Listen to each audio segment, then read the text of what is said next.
berikan permisi untuk dirimu untuk do nothing. Apa yang saudara terima dari pelajaran kemarin, saudara? Pelajaran apa yang saudara terima dari apa yang kita bahas kemarin? Bu Devi, maju ke depan. 1 menit.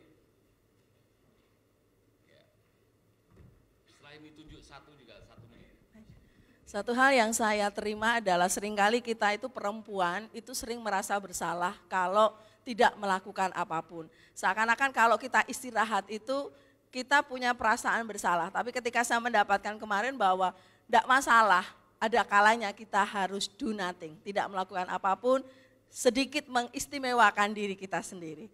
Itu saja, saya tunjuk Osin.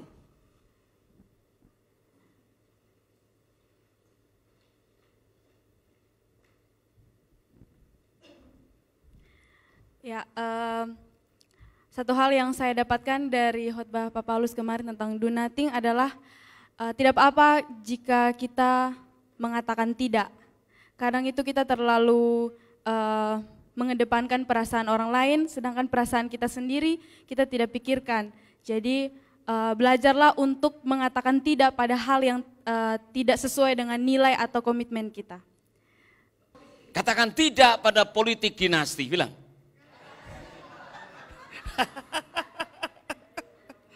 Iya. Nah, hari ini saudara, teksnya tidak ada di dalam Alkitab yang saya mau bahas ini. Dan memang tidak disebut-sebut di Alkitab. Satu pun kata itu saya cari tidak ada. Tapi ternyata dari pelajaran ini ada banyak manfaat. Saya cari-cari di Alkitab ada Yesus minum kopi, tidak ada. Iya kan? Atau para raja sedang berpesta sambil minum kopi, tidak ada. Tapi ternyata, saudara, kopi ini banyak manfaatnya. Siapa yang pecinta kopi dan peminum kopi angkat tangan? Anda adalah warga kerajaan Allah, saudara. Ya, di surga nanti kita akan menikmati kehidupan seperti kita menikmati kopi, walaupun mungkin di sana tidak ada kopi. Apa pelajaran dari kopi, saudara? Saudara pergi ke seluruh dunia, saudara akan ketemu dengan kopi. Kopi ada di gubuk, di desa, di kota, di istana. Kopi ada di Hotel Melati atau Hotel Bintang 5. Kopi ada di pinggir jalan, ada di tengah rumah yang mewah juga ada. Kopi ini luar biasa. Saudara pergi kemana saja, kalau tidak ada kopi rasanya belum afdol. Jadi kita akan belajar dari kopi. Mari kita akan belajar beberapa hal. Ternyata ada orang yang menulis buku mengenai kopi. Jadi apa yang saya ajarkan ini bukan pikiran saya sendiri. Ini dari bukunya Pak John Gordon. Pak John Gordon menulis pelajaran mengenai 10 pelajaran dari biji kopi. Jadi saudara, kopi aja bisa jadi pelajaran masa hidup. Saudara enggak bisa memberikan pembelajaran bagi orang lain, itu namanya keterlaluan, ya kan? Tolong perhatikan baik-baik. Anda memiliki kekuatan untuk mengubah lingkungan Anda. Kok bisa? Ya, belajar dari kopi. Semua bilang belajar dari kopi. Biji kopi tidak membiarkan air mendidih mengubahnya.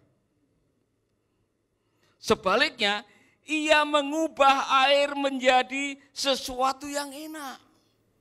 Dengan cara yang sama, Anda dapat memilih untuk tidak membiarkan orang atau situasi negatif mengubah Anda. Sebaliknya, Anda dapat memilih untuk menjadi kekuatan positif di dunia. Waduh, saudara. Saudara pernah ke airport yang namanya LAX, Los Angeles International Airport?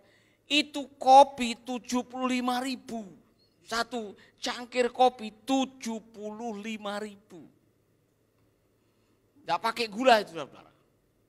Tidak pakai susu, tidak pakai creamer, hanya kopi yang baru keluar dari air yang panas itu 75.000. Saudara pergi ke Starbucks.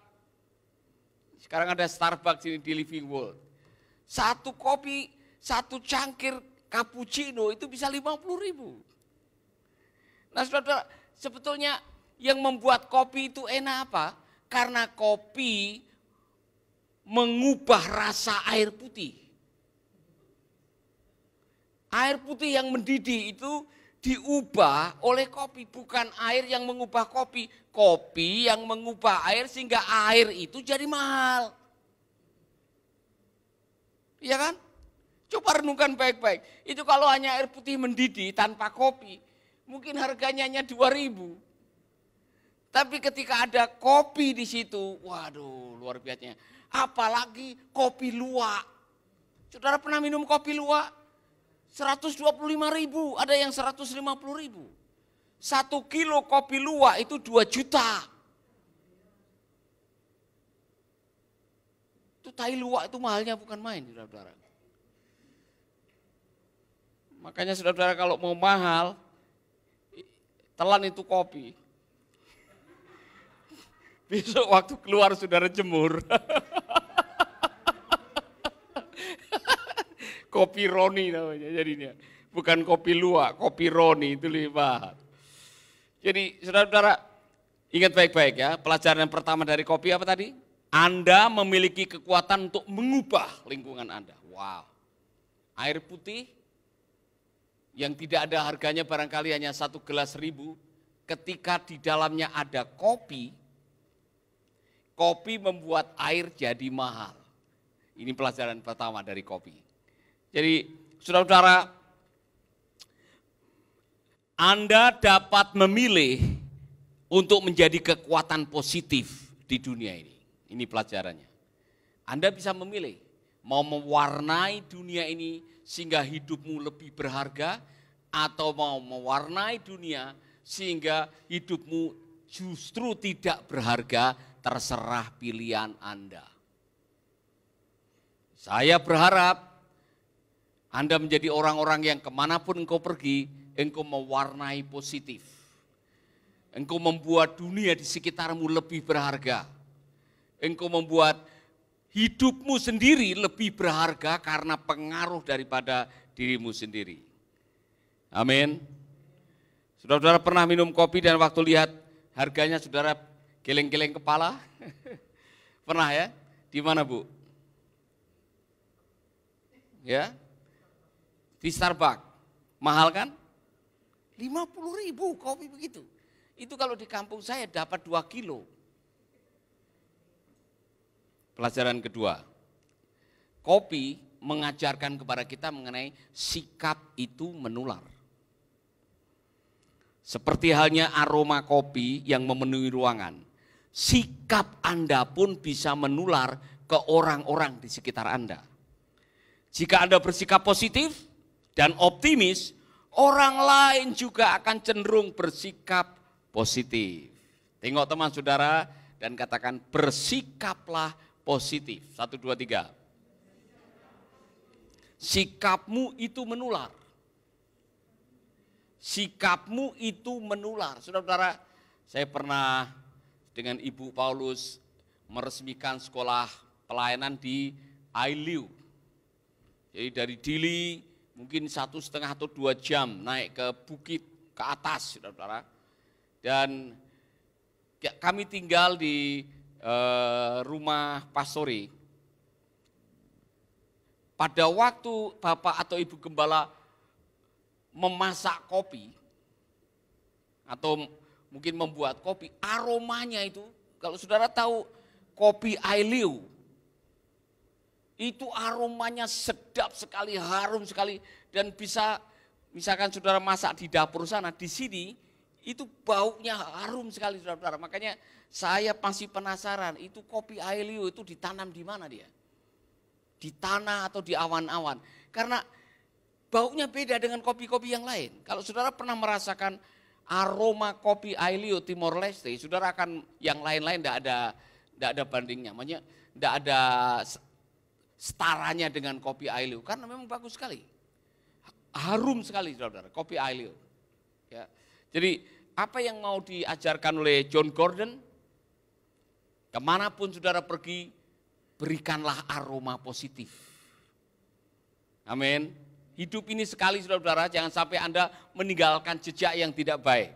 Aroma negatif. Tolong akhiri hidup Anda nantinya waktu Anda meninggalkan dunia ini, aroma positif yang ada di hati orang-orang di sekitar hidup Anda. Saudara mungkin bukan orang yang kaya, bukan orang yang terkenal, bukan orang yang berkuasa, bukan orang yang barangkali memiliki pengaruh yang luas, tapi di hati orang-orang di sekitar hidup Anda selalu mengenang bagian positif dari orang itu. Kalau saya tanya, adakah orang-orang yang sampai hari ini menggoreskan pena positif di dalam hati Anda? Masih ada? Apa yang saudara kenang dari orang itu? Ada beberapa orang yang sampai hari ini kalau saya ingat orang itu, saya bisa senyum. Ya kan? Salah satunya adalah seorang penginjil namanya Agus Manahutu. Saudara-saudara, di Jawa Tengah ada hamba Tuhan namanya Pak Agus Manahutu yang dia adalah penginjil GSCA yang betul-betul banyak memenangkan jiwa, banyak merintis gereja, saudara-saudara. Dan di ujung-ujung di mana dia sakit, sudah tidak bisa keluar dari tempat tidur, masih pengen sekali Kalimantan, pengen ke pedalaman, satu jiwa lagi, hatinya betul-betul untuk jiwa-jiwa baru. Jadi saudara-saudara, semangatnya untuk melayani itu yang masih menggores di hati saya. Mungkin orang yang kedua yang saya selalu mengenang kebaikannya adalah almarhum mantan rektor sekolah Alkitab saya, Pak Manasye Rumkeni. Pak Manasye Rumkeni adalah salah satu teladan yang luar biasa, khususnya dalam hal ketegasan dan integritas. Nah, orang-orang seperti itu mungkin tidak dikenal di majalah Forbes atau tidak masuk di orang berpengaruh di dunia, tapi minimal untuk hidup saya, orang itu sangat berpengaruh. Untuk berpengaruh, saudara tidak perlu harus menjadi orang hebat. Cukup berikan yang terbaik selama engkau hidup untuk lingkunganmu, untuk keluargamu, untuk anakmu, untuk istrimu, untuk suamimu, untuk orang-orang di sekitarmu. Amin. Haleluya. Nah, saya mau tanya jujur ya. Kalau saudara nanti mengunjungi makam saya, apa yang ada di benak saudara? Ya, making life better. Apa yang saudara tidak akan pernah lupa dengan Pak Paulus walaupun sudah almarhum? Saudara, saya akan mati tahun 2054, jadi masih lama sekali. Tapi saya, saudara, mau bertanya kepada saudara, kalau saudara ketemu saya, jangan ingat yang negatifnya, pasti ada negatifnya. Yang positif satu aja, Edi. Kebaikan. Nixon. Kebaikan. Ibu Yeye.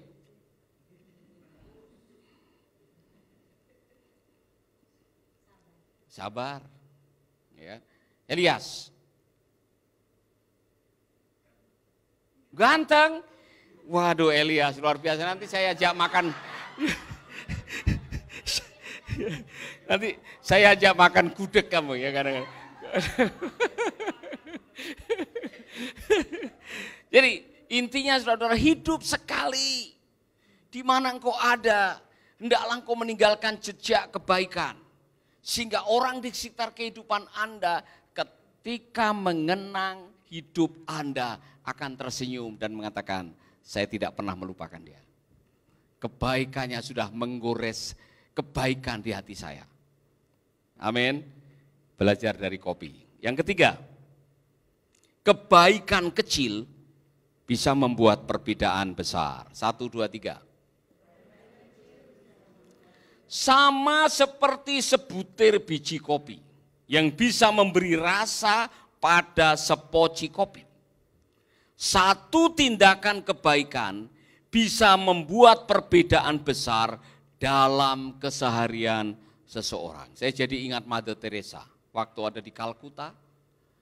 Saudara-saudara, Mother Teresa yang pernah mendapatkan hadiah Nobel, beliau sudah almarhum, seorang wanita biasa dari Albania yang datang ke India dan tergerak hatinya untuk menolong orang-orang miskin, anak-anak yang terlantar, orang-orang lepra. Setiap pagi dia sudah membuat keputusan untuk mengambil air, ambil handuk dan mencuci kaki orang lepra. setiap pagi. Mengapa dia melakukan itu? Hanya untuk mengingatkan kepada dirinya bahwa masih ada orang-orang yang membutuhkan kebaikan saudara. Dia tidak bisa membeli segalanya untuk mencukupi semuanya, tapi dia bisa melakukan kebaikan kecil. Satu kali dia melihat ada bayi yang sedang dalam keadaan kejang dan badannya panas, dia tidak bisa memberikan obat. Dia mengambil bayi itu, dia dekap bayi itu, dihangatkan di dadanya dan bayi itu sembuh. Kebaikan kecil yang saudara lakukan, saudara akan mendapatkan penghargaan bagi orang yang sedang membutuhkannya. Jadi pada waktu menghadiri wisuda di Surabaya, saya ketemu sahabat saya, Pak Pendeta Retno Adi yang juga adalah Bimas Kristen untuk Blitar. Dan dia mengatakan, Pak Paulus, saya kaget sekali. Dia bilang, terima kasih ya buat sepatunya. Jadi dia masih pakai sepatunya yang kita belikan mungkin 2-3 tahun yang lalu, ya kan? Sepatu yang warna merah itu. Dia masih berterima kasih, saya sudah bagi-bagi dengan teman-teman dan ini sepatu sampai hari ini menjadi sepatu kesukaan saya.